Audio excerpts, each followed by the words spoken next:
Imagine trying to fall asleep knowing that somewhere beyond the darkness something is awake. Its eyes can see better than yours. Its hearing is sharper. Its nose can detect you from hundreds of meters away. And if it finds you, there are no locked doors, no emergency services, no flashlight, no safe house, just you. For most animals, nighttime belongs to predators. Lions hunt after sunset. Wolves become more active. Hyenas roam for kilometers in search of food. Leopards silently move through the trees. Humans, on the other hand, are remarkably vulnerable in the dark.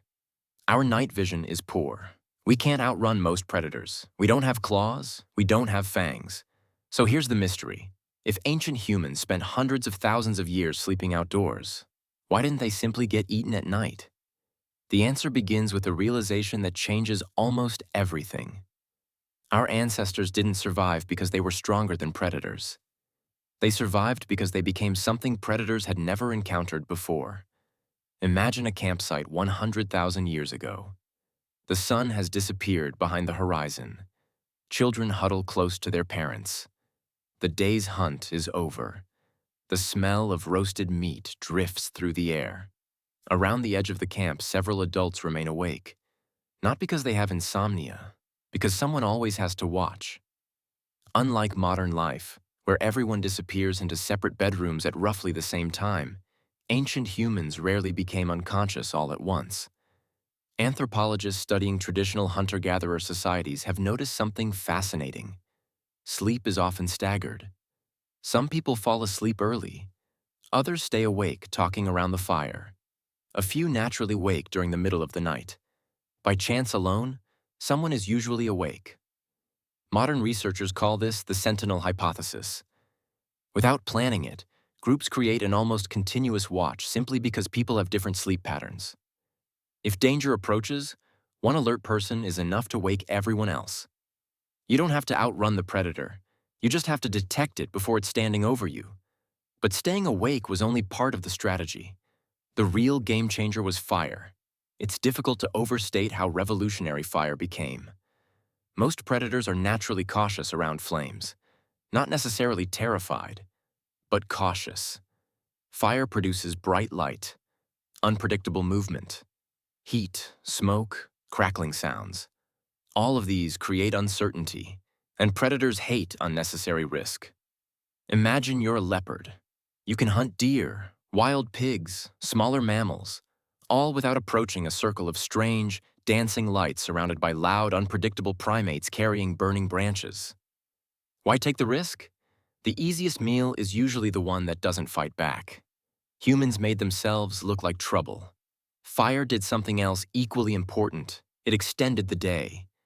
Instead of disappearing into darkness immediately after sunset, people remained active for hours. They repaired tools, cooked food, told stories, laughed, sang, children played. The camp stayed noisy long after most animals expected prey to become quiet. To a nearby predator, that constant activity signaled something unusual. This wasn't an isolated individual. It was a coordinated group. Then there was location. Ancient humans rarely slept just anywhere. Groups often chose campsites with natural advantages. High ground, rock overhangs, cave entrances, open spaces where approaching animals could be seen more easily. Sometimes water formed a natural barrier. Sometimes steep cliffs protected one side of the camp. Choosing where to sleep became one of the day's most important survival decisions. A poor campsite could be deadly. A good one dramatically shifted the odds. Of course, caves seem like the obvious answer. After all, that's where many prehistoric paintings have been found. But surprisingly, humans probably didn't live inside deep caves as often as movies suggest. Large predators liked caves too. Bears, hyenas, big cats. Claiming a cave often meant competing with an animal that had far better weapons than you did. Many archaeologists believe humans frequently preferred cave entrances, rock shelters, or temporary camps in the open rather than venturing deep inside predator dens. Safety wasn't about hiding. It was about controlling the environment. Now think about numbers. Almost every predator prefers isolation. A lone antelope, a separated zebra, a single young buffalo. Groups make hunting much more dangerous. Humans understood this instinctively. A solitary person sleeping away from camp faced enormous danger. 30 people sleeping together around multiple fires presented a completely different challenge. If one person shouted, everyone woke. If everyone woke, dozens of hands grabbed spears, stones, and burning branches. Suddenly, the hunter risked becoming the hunted. Even the largest predators calculate risk. An injury can mean starvation.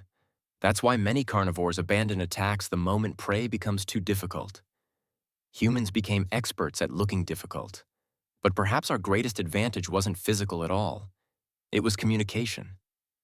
Imagine hearing a strange sound in the darkness. A snapped branch, low growling, movement in the grass. One whisper spreads instantly. Everyone listens. No individual has to identify every danger alone. Dozens of ears, dozens of eyes, dozens of noses. The group becomes a single detection system. Long before language became as sophisticated as it is today, simple sounds, gestures, and shared attention dramatically increase survival. No predator possessed anything quite like that. Then there was memory. Every attack taught a lesson. Never camp near that river during the dry season. Avoid that valley after sunset. Leopards hunt from those trees. Hyenas arrive after abandoned carcasses. Knowledge accumulated across generations. Stories around the fire weren't just entertainment. They were survival manuals disguised as myths. A child listening to an elder describe a dangerous place might avoid making the same fatal mistake decades later. Culture became another form of defense. Of course, predators sometimes succeeded. Archaeological evidence suggests that ancient humans were occasionally attacked by lions, leopards, crocodiles, bears, and other large carnivores. Life was dangerous. No strategy guaranteed safety. Children were especially vulnerable. Individuals separated from their groups faced enormous risks. Nature remained unforgiving. But those attacks were the exception, not the rule. If predators regularly wiped out sleeping camps, humans would never have spread across nearly every continent on Earth. Something clearly worked. Then, around 12,000 years ago, another transformation began. Permanent villages appeared. Walls surrounded settlements. Domesticated dogs alerted people long before predators came close. Eventually came doors, windows, cities, electric lights, security systems. For the first time in human history, many people could sleep without thinking about what might be waiting outside.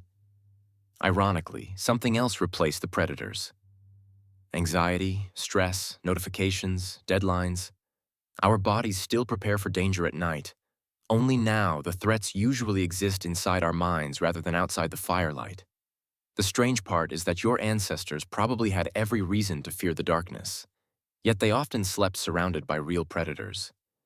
You sleep surrounded by walls, locks, and electricity, yet many people struggle to feel completely safe. Perhaps that's because evolution didn't build our brains for modern bedrooms. It built them for campsites, for listening to the wind, for checking whether someone else was still awake, for trusting the circle gathered around the fire. Ancient humans didn't survive the night because predators disappeared. They survived because they transformed one of nature's weakest animals into one of its strongest communities. Not through sharper teeth, not through greater speed, but through fire, cooperation, memory, and the simple decision that no one would face the darkness alone.